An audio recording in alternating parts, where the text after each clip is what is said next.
Hai, selamat pagi.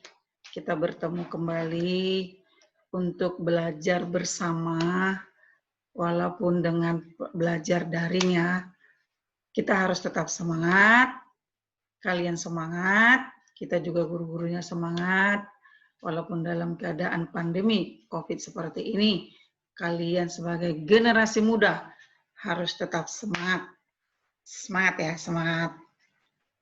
Kita masuk ke bab yang berikutnya, bab kedua, yaitu tentang metabolisme.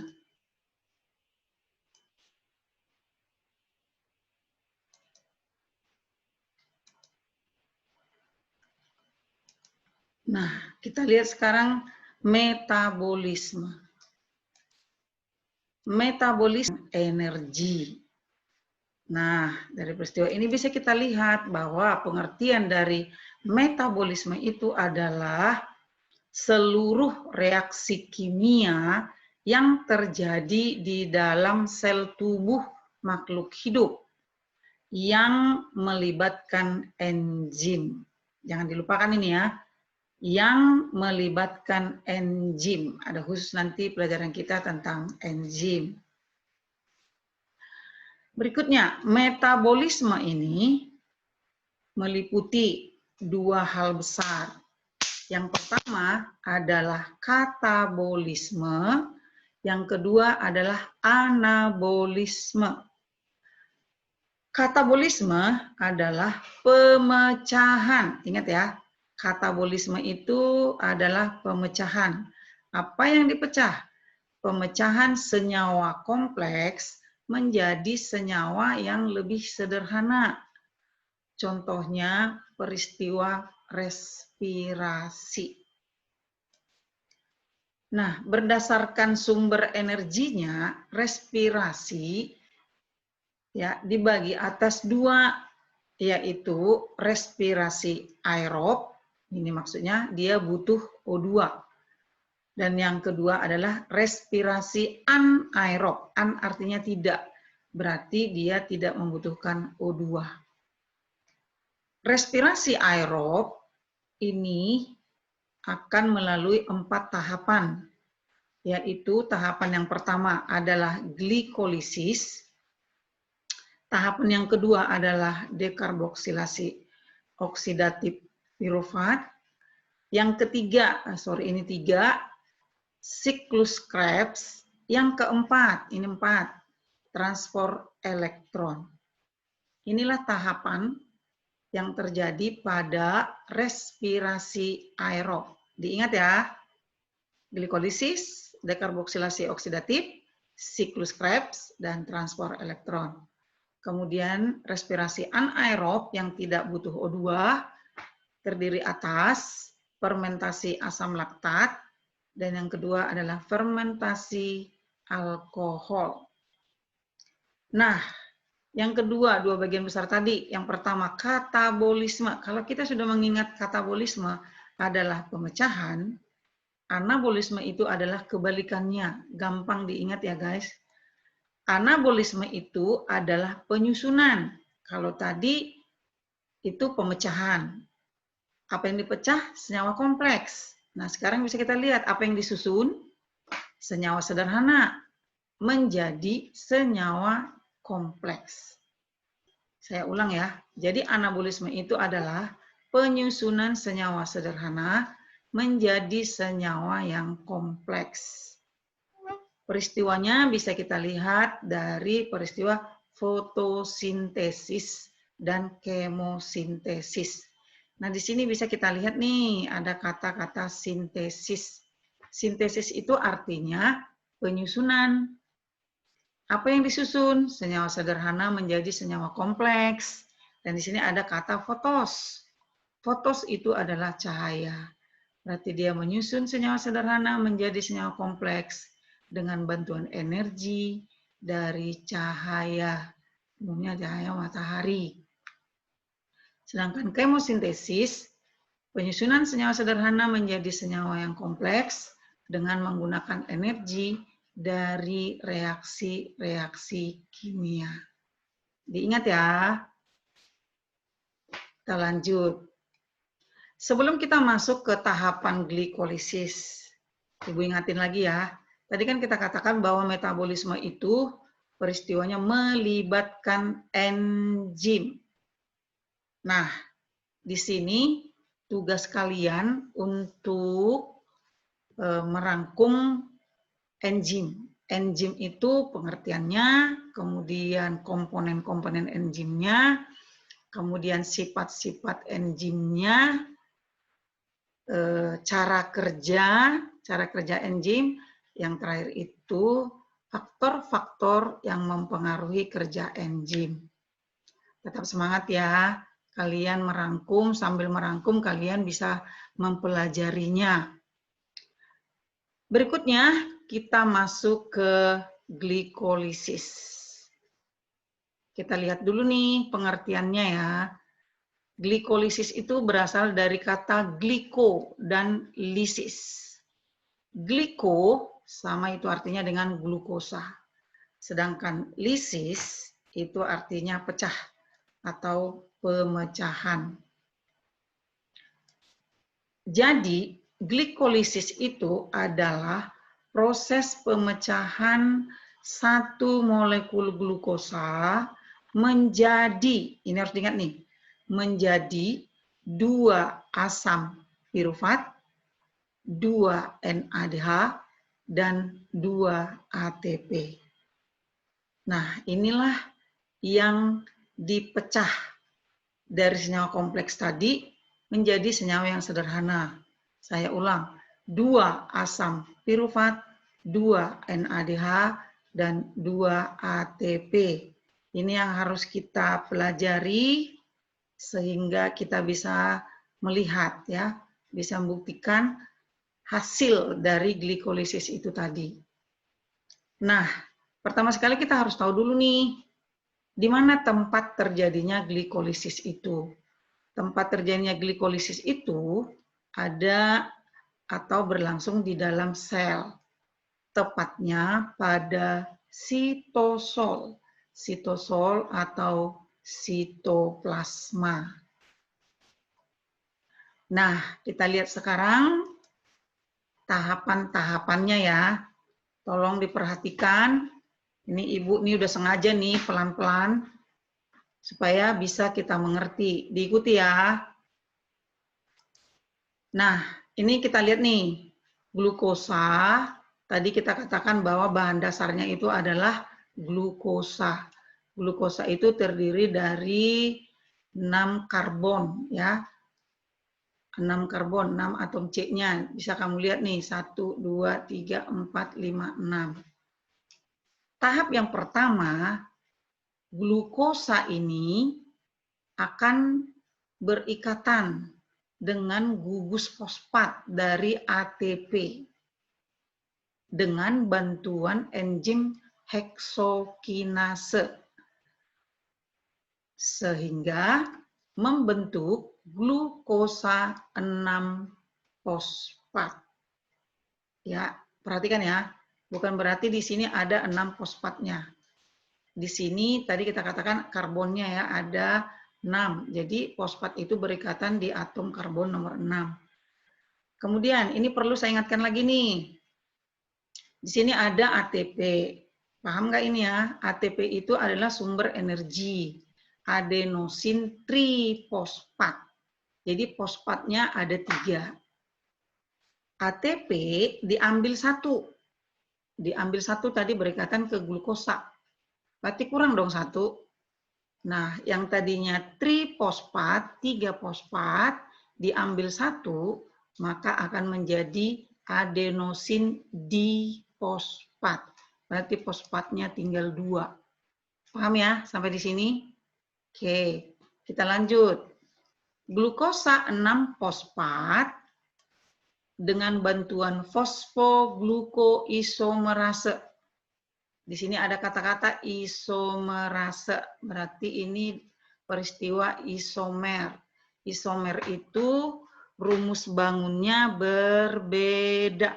Nah, ini disebut dengan tadi glukosa, ini jadi fruktosa. Next.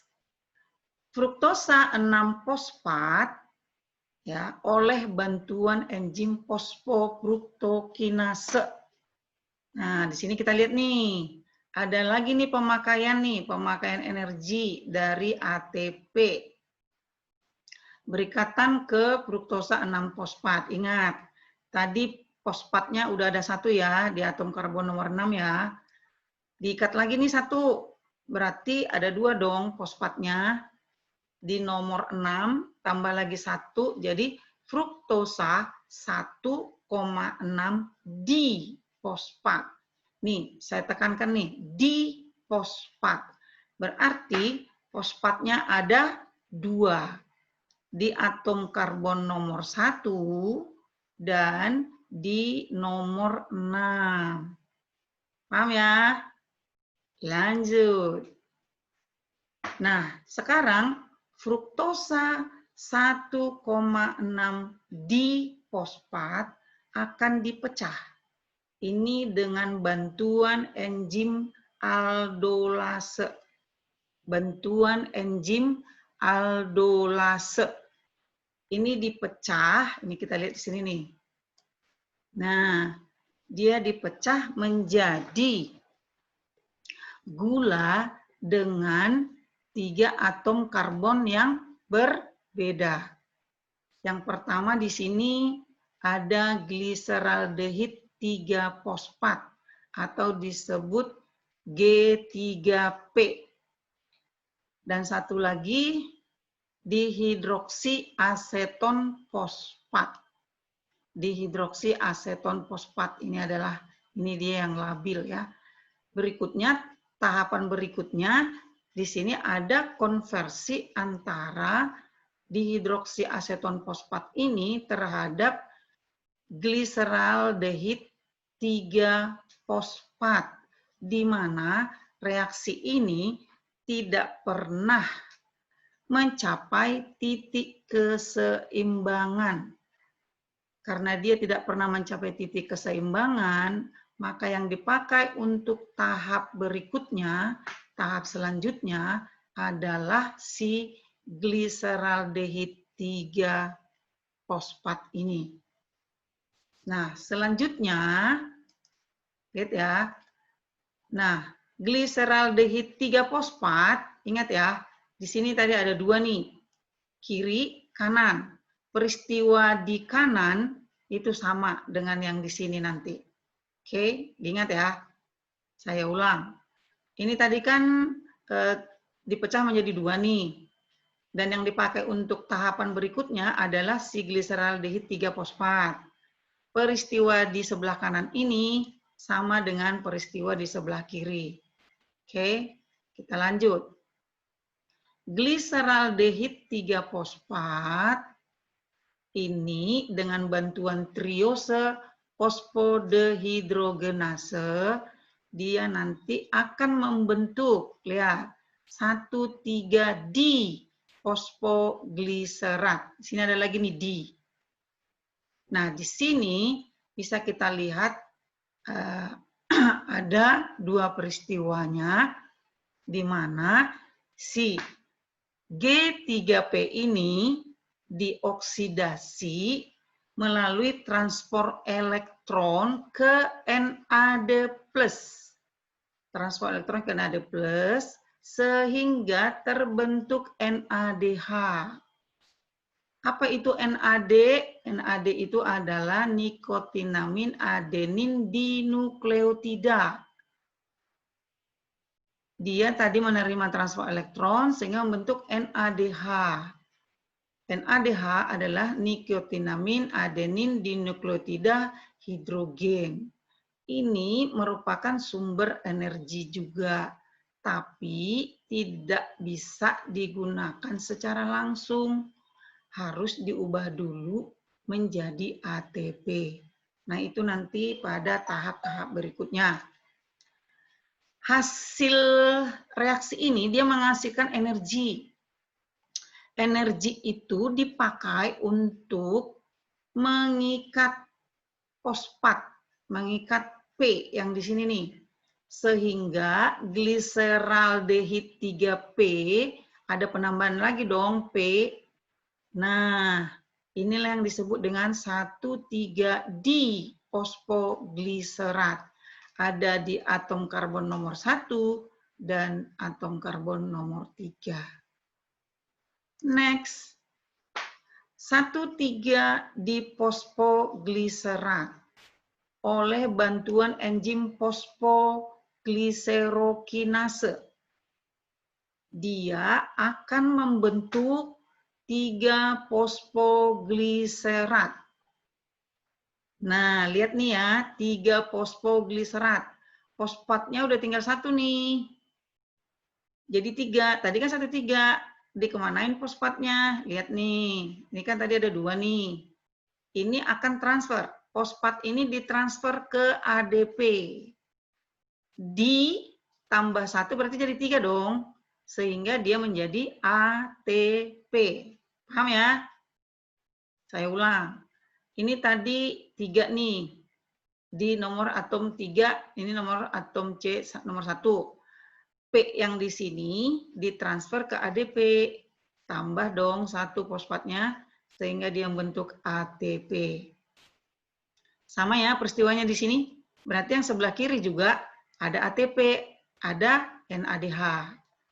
Berikutnya, 3 fosfogliserat oleh enzim enolase. Dia akan membentuk fosfoenol pirufat. Fosfoenol pirufat. Nah, perlu diperhatikan, di sini dia menghasilkan H2O. Nah, ini tandanya bahwa ketika kita berrespirasi, ya, melakukan pernapasan, kalau kita buat di kaca, itu bisa kita lihat ada uap air. Itu buktinya bahwa dalam peristiwa respirasi itu, dia menghasilkan H2O dalam bentuk uap air. Paham ya sampai di sini?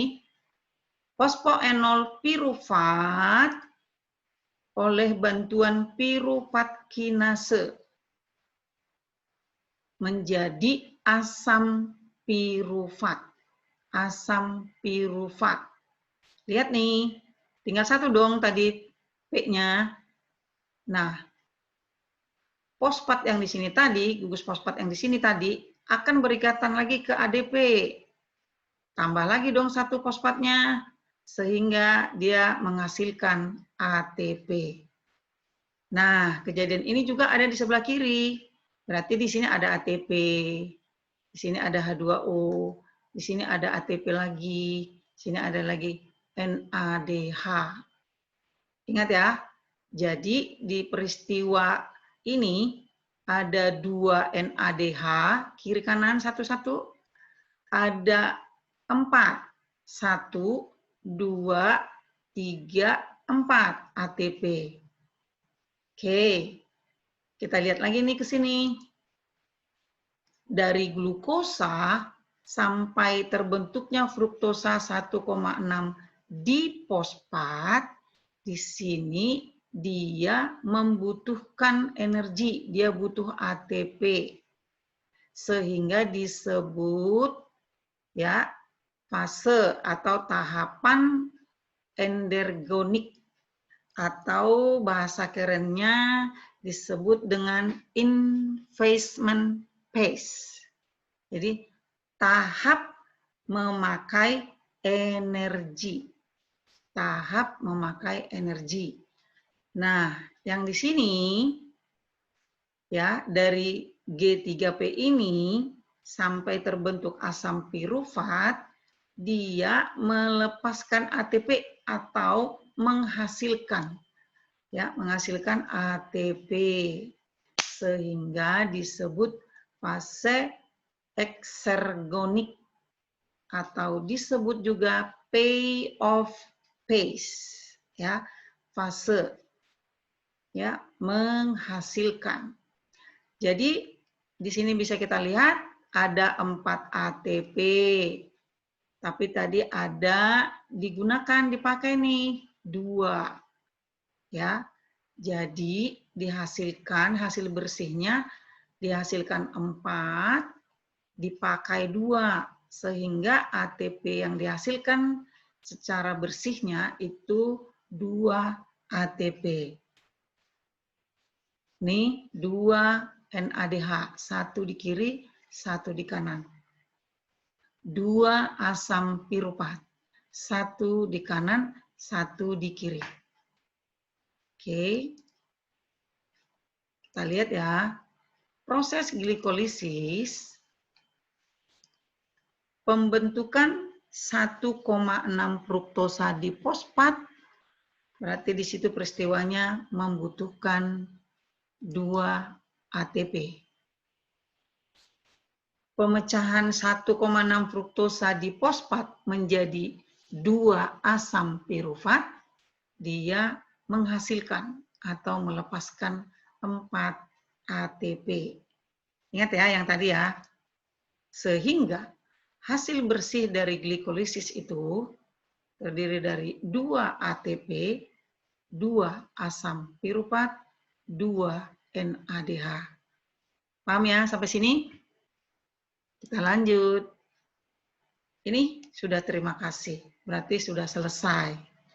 Itulah hasil dari glikolisis.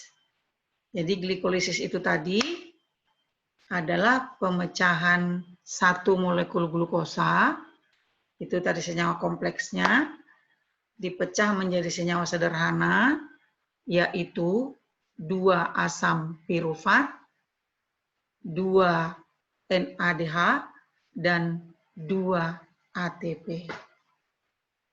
Oke, paham ya? Sampai di sini. Kita lanjut pelajaran kita, tahap berikutnya, yaitu tahap dekarboksilasi oksidatif dengan siklus Krebs, sampai yang terakhir nanti transport elektron. Semangat tetap belajarnya, dipelajari. Kalau ada yang kurang jelas, kita bisa bertanya melalui WA ataupun Google Class. Oke guys, selamat siang. Semangat belajarnya, tetap tidak boleh malas belajar. Saya ingatkan sekali lagi, tidak boleh malas belajar. Terima kasih.